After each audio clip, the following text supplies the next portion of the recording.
This is the Principles of the Innate and Adaptive Immunity, Chapter 1.4 on B-cell receptors and T-cell receptors.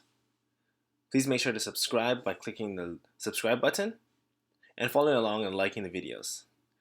If there are any topics you'd like me to cover, please comment below.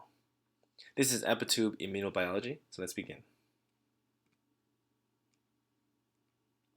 So let's start with B-cell receptors and the antibodies. So what we had mentioned last time is that we have the B lymphocytes, and they're naive, and essentially have the B-cell receptor that's it's an anchored antibody on the surface. And upon antigen binding, the B-cell receptors then signal to the B lymphocytes that are naive to become plasma cells, so then they can become effector lymphocytes.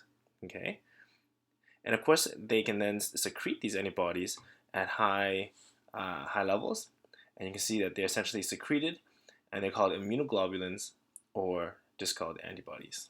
Okay, and again, you can see that they have a lot of endoplasmic reticulum because they need to synthesize a lot of protein, which essentially are the antibodies. Now, there's a clear distinction I'm going to make. B-cell receptors are essentially antibodies anchored to the cellular membrane. Okay, and antibodies are the secreted form of them as individual molecules by the plasma cells. Okay, so moving forward from this, I'll actually be using this diagram to show you antibodies, but also to show you B-cell receptors, because it's the same thing except they would be anchored to the cellular membrane, and I didn't actually draw that part out. Okay. All right. So antibodies, or you can say also the B-cell receptors, are composed of two distinct regions.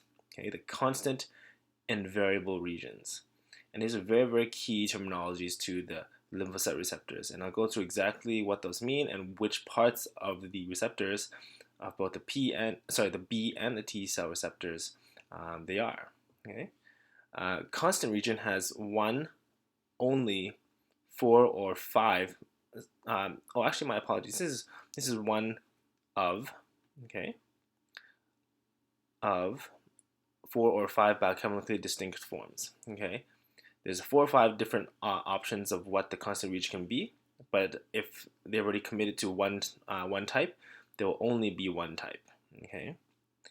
Variable region can be composed of seemingly infinite, right here, variety of different amino acids combinations that result in subtle biochemical differences in the final antibody binding surface that can bind to a vast variety of pathogens. And I'll exactly go through what that means to you.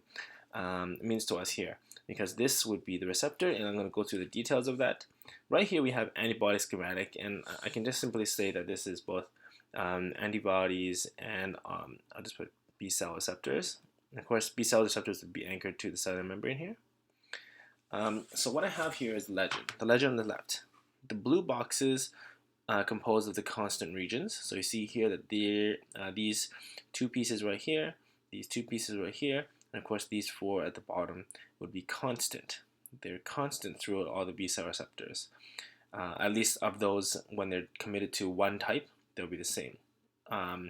If there's, out of those 4 or 5, all of those 4 or 5 would be slightly different, with slightly different effector functions, especially they're different in this region here.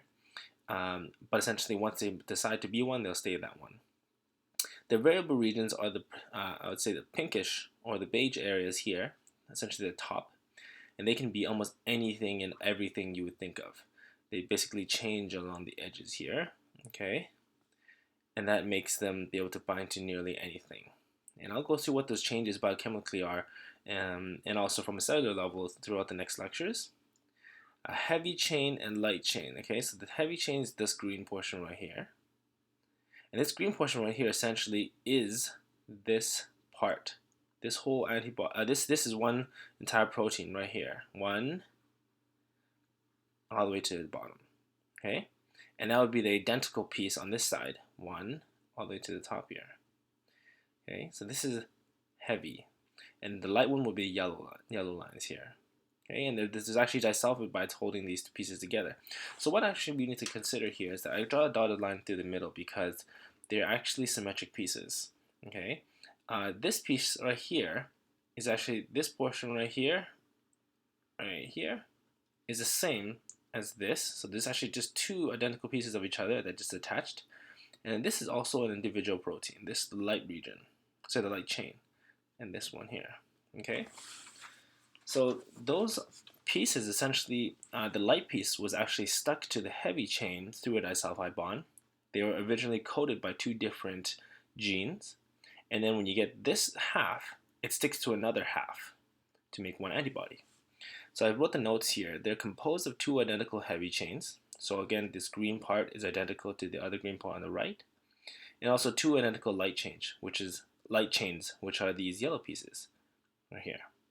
And both heavy and light chains have constant and variable regions. As you can see, the heavy chain has the constant regions in the blue and has a variable region here in the beigeish pinkish color. And then for the light chain, half of it's constant here, and then at the top part it's the variable region. And variable region of the heavy and light chain contribute to the antigen binding site. So what I did not put on here is that this portion right here, okay, these are the antigen binding sites. So it says ABS, okay? ABS, antigen binding sites. And so as these two pieces actually then start to change throughout different antibodies and different receptors, this contributes to how the antigens may bind in this region, okay? And this, of course, on the right hand and left hand side, both of them bind the same thing. Okay. Let's go to the T-cell receptor now. They're composed of two identical chains of roughly equal size. Okay, so before the light and the heavy chains were different for the B-cell receptors. In this case, they're actually roughly the same with the T-cell receptors, and they're called the alpha and beta chains. Each chain has a constant and variable regions, very similar to that of the B-cell receptor. The variable region of both the alpha and beta chain contribute to the antigen binding site. So again, very, very similar to the B-cell receptor. But what's not similar is that the T-cell receptors are never secreted. Okay, so they're never secreted. They're always anchored to the membrane. And also, T-cell receptors does not bind to antigen molecules directly, but instead recognizes fragments of antigen bound on a surface of APCs. Okay, so this is again antigen presenting cells. Okay, and they'll actually use it through something we'll just briefly mention here, the MHC complex, and I won't mention it here so much, but I'll just say that this is discussed in the next lecture. But again, what this means essentially is that, as I mentioned earlier, the B-cell receptors will bind to the antigens. Okay, they can bind to the pathogens, the native forms, whereas the T-cell receptors actually bind to processed ones. Okay, so this does not bind to the I'll put native antigens, and they actually instead bind to recognize fragments of antigen. Okay, and I'll tell you exactly what that means very, very soon.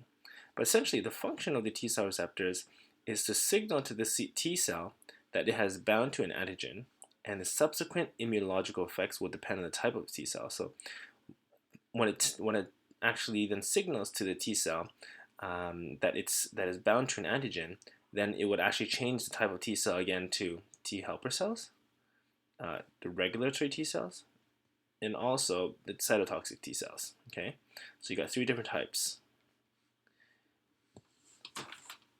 So this is what a T-cell receptor looks like. And again, I've got the legend on the left. And what we have here again is on the beigeish pinkish color, we got the variable region. Okay, this is the top part. And you got the constant region in the blue, in the bottom part.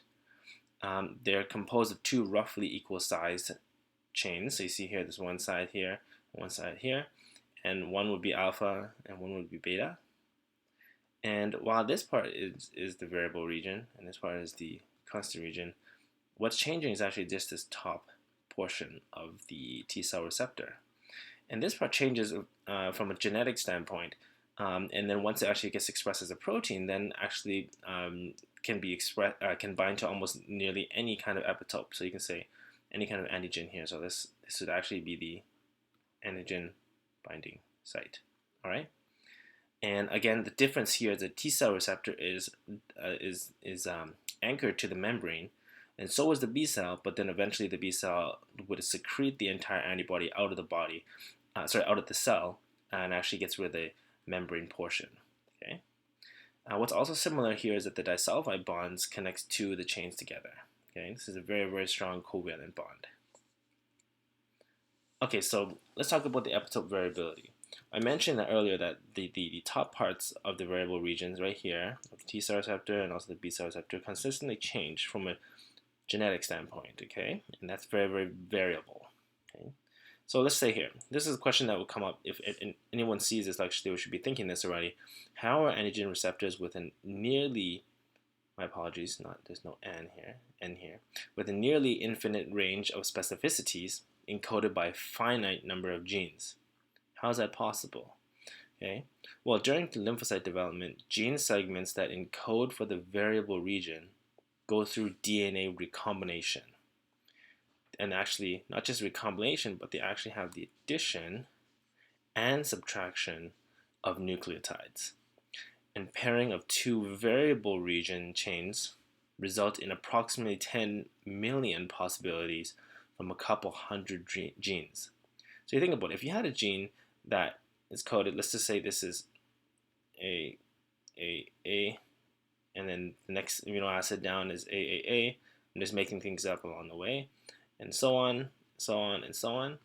If these things are, if you have different combinations of these pieces, you can get almost any kind of combination. Secondly, if you just inserted one extra nucleotide in the middle here, then you've actually shifted this entire piece over the reading frame so that now you've got entirely different amino acids too. So just adding or subtracting an amino acid can completely shift the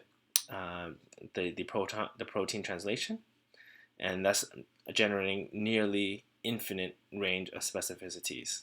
Okay. Recombination mechanisms ensures that each lymphocyte expresses only one receptor specificity. So you think about this. This happens at the DNA level. Okay? As DNA gets transcribed to RNA and then to protein, translated to protein, this makes sure that the cell that had the cell from the beginning, okay, in the nucleus, if they change something inside the nucleus, that then everything coming out of it will be the same mRNA transcript and therefore the same protein. If this happened any further up in the central dogma of biology, maybe an RNA or the protein level, then you can have a lot of variable receptors and epitope binding on the outside. But in this case, when it happens so far down the DNA level, all the receptors are going to be the same on the same cell. Therefore, only one receptor specificity per cell. And lastly, DNA recombination is reversible. Therefore, progeny of clonal expression will result in exponential amounts of lymphocytes with pathogen-specific receptors. So what this means is that when this happens at the DNA level, and let's say that all these cellular B-cell receptors or T-cell receptors and so on are going to be one specificity, and the antigen binds and tells the cell to live. Then this will go through clonal expansion. Wow, that's ugly. Clonal expansion, okay?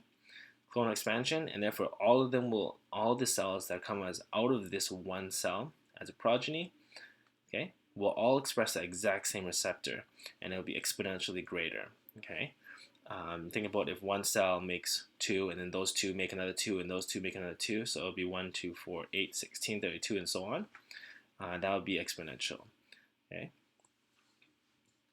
And so let's say I remember showing you previously this this diagram here again, that when these cells that bind to self-antigen, they die. The ones that bind to pathogens then go through the clonal expansion. This is what I was talking about earlier. They have a different different pathogen specificities on the surface. Some of them will bind to self. My apologies. Some of them will bind to self, and some of them will bind to the pathogen.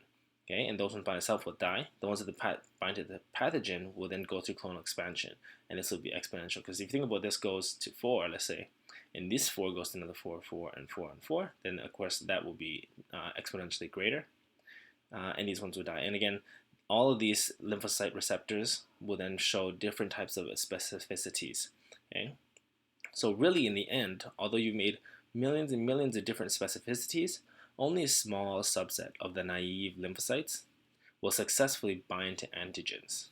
So this would be, for example, this piece right here, this cell right here, would then be that one individual that successfully binded to an antigen that can then go through clonal expansion, okay, become effector lymphocytes, and go through clonal expansion.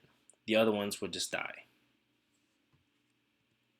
So in summary for this lecture, well, let's just compare the B cell receptor and the T cell receptor.